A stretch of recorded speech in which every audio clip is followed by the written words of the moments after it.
Donald Trump is losing it this morning as his plan with the MAGA Republicans to depose former President Bill Clinton and former Secretary of State Hillary Clinton, it is blowing up in Donald Trump and MAGA's face right now. So in Chappaqua, New York, you have Hillary Clinton and Bill Clinton's deposition taking place today.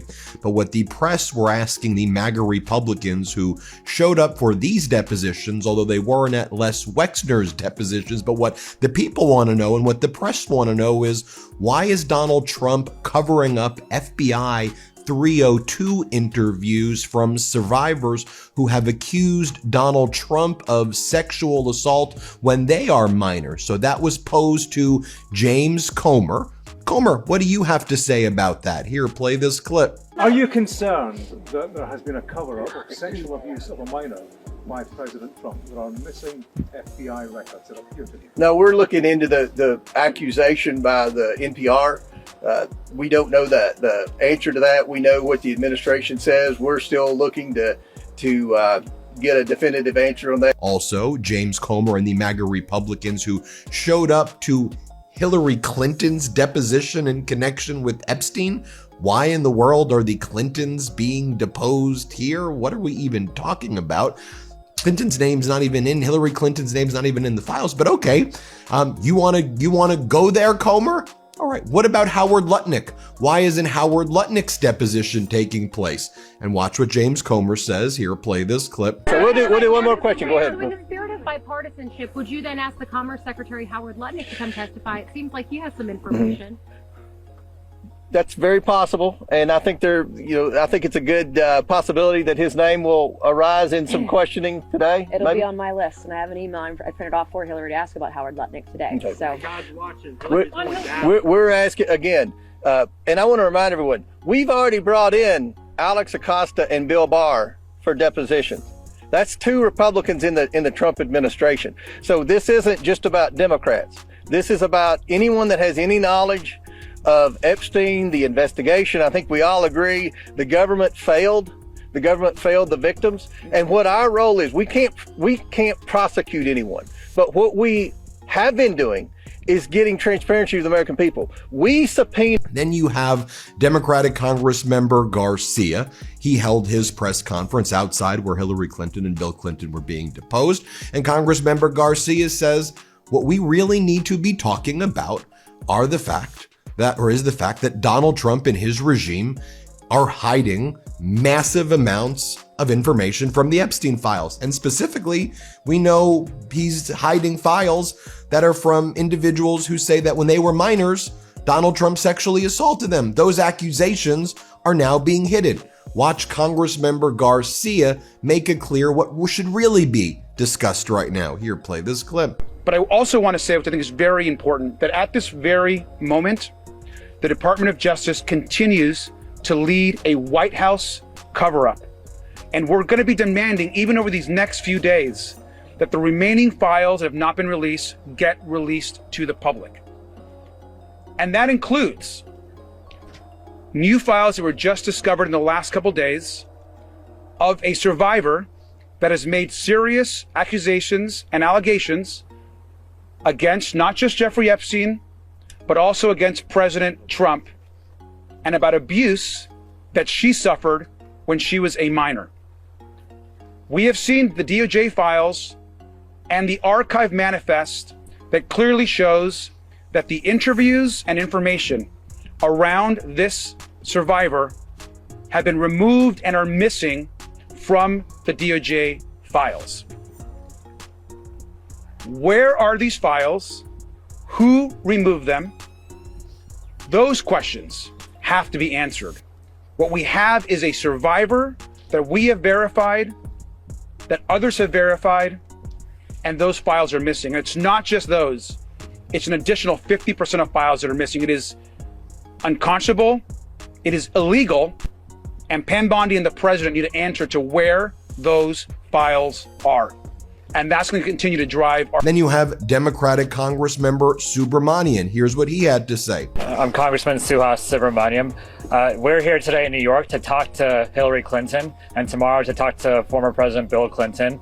I want to make clear that there were no Republicans in Ohio to talk to Les Wexner, who bankrolled the Epstein's fortune for the most part and allowed a lot of his crimes to happen. Yet Hillary Clinton, who maintains that she doesn't recall meeting Jeffrey Epstein, is here today, and we have a lot of Republicans here today. That underscores to me the partisan nature of what some of the Republicans on our committee and in Congress are doing and the way they're approaching this investigation. And meanwhile, they're not holding the Department of Justice accountable for breaking the law over and over again. There's 2.5 million files that have not been released, and now we're hearing and seeing evidence of some of those files, including accusations against President Trump. We know that there are other information in those files that clearly is not about protecting victims. It's about protecting people who committed crimes. And so we, as Democrats on the Oversight Committee, are going to continue to approach this investigation in a nonpartisan way, because all we want is the truth, and we want justice for the survivors. And we want to make sure this never happens again, no matter how rich and powerful the perpetrators are. Thank you. Also this morning, it should be noted that Borge Brend, the president and CEO of the World Economic Forum, remember that guy? Remember at Davos, he was the guy who was all chummy with Donald Trump. You see them on stage right there. Borge Brend remember he posted on January 21st, "It was a pleasure to welcome Donald Trump to Davos at a time of significant economic, technological, and geopolitical change. The World Economic Forum provides a platform for leaders from government, business, and civil society to exchange views on issues shaping the world." Well, that guy, Borge Brend, has now announced that he's stepping down from his position. He's quitting following an independent investigation into his relationship with Jeffrey Epstein. Oh, here's a photo of him and Steve Bannon as well. And so one of the things, first off, he was Norway's foreign minister, and then he took over the World Economic Forum in 2017. The recently released Epstein files, as EuropaReports.com, revealed that Brend had communicated with and met Jeffrey Epstein numerous times, despite stating he had not done so previously. Brend claimed that he was unaware of Epstein's criminal past, but the files show that he sent a thumbs up emoji to a link Jeffrey Epstein sent him of his criminal sentence. Controversy was also caused, Europa says, by Epstein and Brend ridiculing the wife of Benjamin Netanyahu and calling her Miss Piggy. I guess they use the name Piggy as well, the way Donald Trump refers to women as. But seems like it's the Epstein class protecting the Epstein class. But for Donald Trump, the message that he wants out this morning is that this is about the patriots versus the hatriots. Maybe, Donald, it's about the pedos and pedo protectors like you and your regime versus the people. Maybe that's the divide that we're seeing right now. The Epstein class and everybody else. Donald, I think that's how the American people see it.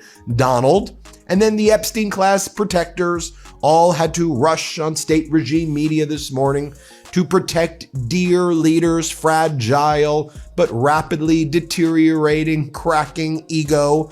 So you had over here Perino interviewing MAGA Republican Congress member Pat Fallon, and so what do you think? The question was, what do you think? There seems to be a lot of questions that the Department of Justice may be suppressing files. What say you, MAGA Republican Congressman? And the MAGA Republican Congressman goes, "Oh, it's Biden's fault. Biden released zero. Look at what we're doing right now. Everything with them is Biden. Hey, your dear leader is all over these files, bud. 38,000 times in what has been released, potentially 1 million times in what hasn't been released. In what has been released, his name appears more than Harry in the Harry Potter series, more than God or Jesus in the Bible. But okay, go ahead and talk about Biden. Here, play this clip. For people that are following this story and are seeing that there's been a recent controversy and a question on whether the Department of Justice suppressed some of the information in the investigation that would have dealt with President Trump. how would you respond? Oh, not at all. I mean, just look at the data, right? Under the Biden White House and the DOJ, 0 files were released. No videos, no images, nothing. When we got control of the Oversight Committee, the Republicans released 65,000 documents, and the DOJ has now released 2,000 videos, 180,000 images, and 3.5 million documents and pages. We've been very forthcoming and very transparent. I'd like to know why the Democrats